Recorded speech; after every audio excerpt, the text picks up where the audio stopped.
Donc Morgan Poulizac, fondateur d'un cabinet d'études qui s'appelle Obje,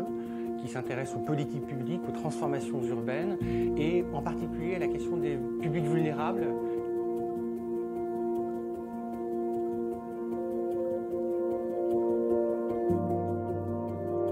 Notre rapport à la ville, il est aussi un peu sentimental, il est sensuel, il est parfois même physique, et qu'on peut aimer et cesser d'aimer, comme avec son conjoint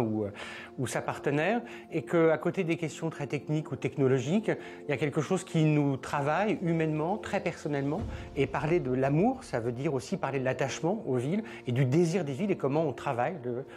désir des villes. Paris a fait montre d'une capacité de résistance, on dit maintenant résilience, tout à fait étonnante pendant la crise Covid. Elle est néanmoins menacée, comme toutes les grandes métropoles des pays développés, à la fois le risque de sécession, c'est-à-dire de l'entre-soi cultivé entre d'un côté ceux qui ont et de l'autre ceux qui n'ont pas, d'un côté ceux qui se servent de la ville, de l'autre côté ceux qui servent la ville.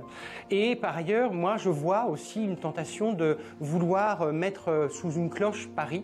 et d'en oublier un peu qu'une ville, ce ne sont pas que des jolis monuments, c'est aussi des populations qui se frayent, qui se rencontrent et qui peuvent parfois avoir des surprises ou des mauvaises surprises, et c'est aussi ça la raison pour laquelle on aime une ville.